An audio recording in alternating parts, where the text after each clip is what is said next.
Assalamualaikum warahmatullahi wabarakatuh. Perkenalkan, nama saya Muhammad Nurhalis Pujanto dari kelompok 9 Pikachu. Saya ingin mereview materi GLT kemarin, yaitu tentang antropologi kampus. Yang pertama, pengertian antropologi. Antropologi yaitu berasal dari bahasa Yunani. Antropos dan logos. Antropos itu ilmu dan logos itu manusia. Balik. Antropos itu manusia dan logos itu ilmu. Jadi di sini antropologi itu ilmu yang menerangkan tentang manusia, baik itu fisik maupun dari suatu hubungan sosialnya, dari kemasyarakatan, kekeluargaan, dan lain-lain. Selanjutnya kampus. Kampus itu berasal dari bahasa Latin, yaitu campus, yang artinya itu suatu tempat untuk pembelajaran di universitas tinggi. Seperti di situ kampus itu tempatnya lapangannya ilmu atau lautannya ilmu. Dalam artian di situ kampus di situ adalah sumbernya ilmu dari berbagai sekolah tertinggi. Selanjutnya ada Tridharma, yaitu yang pertama Dharma pengajaran. Dharma pengajaran itu bertentang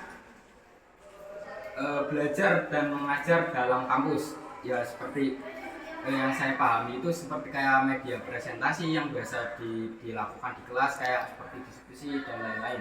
Selanjutnya pengembangan dan penelitian. Biasanya Dharma pengembangan dan penelitian ini biasanya itu ada di dalam organisasi yang dimana yang menimbulkan aspek-aspek yang bermanfaat. Yang ketiga, Dharma pengabdian masyarakat, di mana Dharma ini mengajarkan kita untuk bersosialisasi kepada masyarakat, contoh dengan mengikuti organisasi seperti kegiatan yang saya alami, yaitu kegiatan PMI.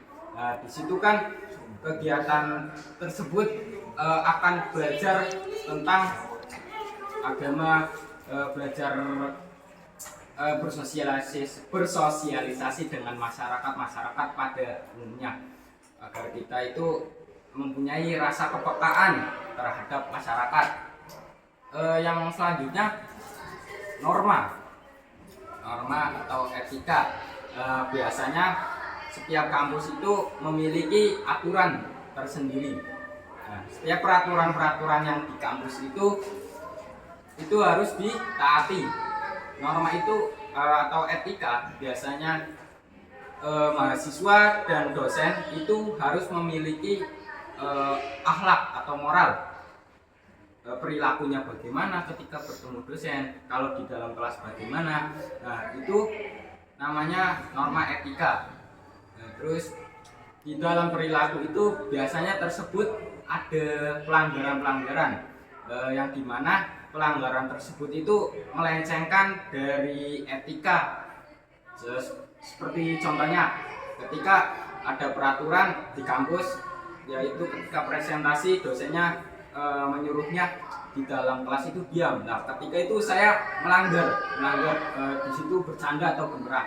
Nah, di situ dosen itu harus menegaskan hukuman atau peringatan, bahasanya itu, agar tertib di dalam kelas tersebut. Nah, itu sanksi-sanksi pelanggaran, dan masih banyak lagi di dalam norma etika. Selanjutnya tipologi kampus. Tipologi kampus ini berhubungan dengan kayak seperti rektor, terus mahasiswa, terus dosen, warek dan lain-lainnya. Di situ itu suatu penggabungan dalam suatu kampus tersebut itu adanya keterkaitan satu sama lain. Jadi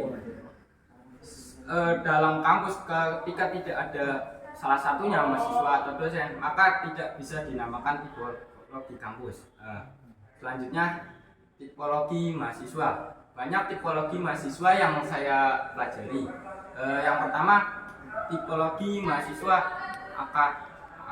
akademis. Di sini di mana mahasiswa ini yang berpikir itu selalu kerja kelompok, belajar dan belajar. Dia itu tidak ada waktunya untuk bermain-main. Selanjutnya mahasiswa kuda-kuda, yang dimana mahasiswa ini kuliah dagang. Biasanya mahasiswa ini ketika sudah pulang dari kuliah maka dia bekerja untuk membantu membayar UKT. Itu dari keterangan mahasiswa kuda-kuda.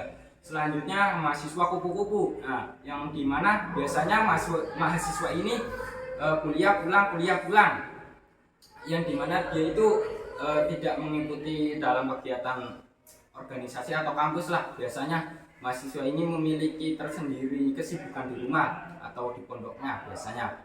Terus mahasiswa kunang-kunang, yang dimana cuma kuliah nangkring di sini maksudnya nongkrong, kayak seperti di warteg, di kafe, dan di tempat-tempat lainnya. Biasanya mahasiswa ini cuma bersenang-senang dalam kuliahnya, tidak terlalu memikirkan kuliahnya.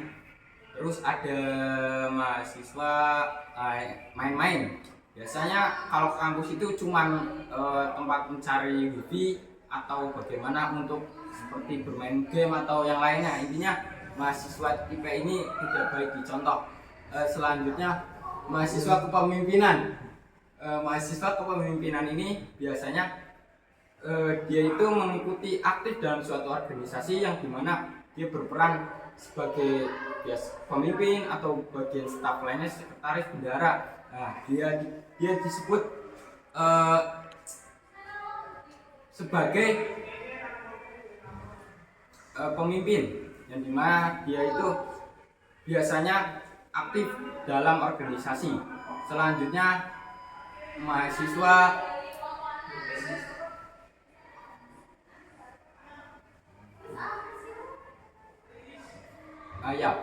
mahasiswa kuliah kura-kura. Mahasiswa kura-kura ini biasanya yaitu yang dimana kuliah rapat. Biasanya mahasiswa ini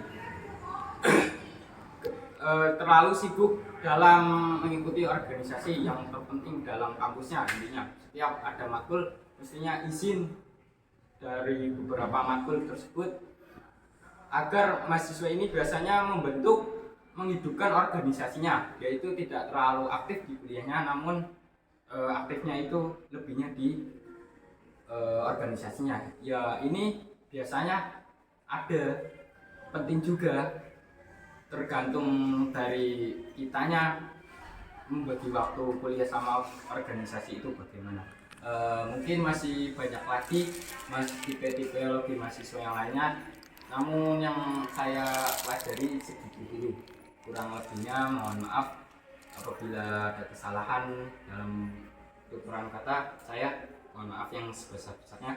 Wabillahi taufiq wal hidayah. Wassalamualaikum warahmatullahi wabarakatuh. Waalaikumsalam warahmatullahi wabarakatuh.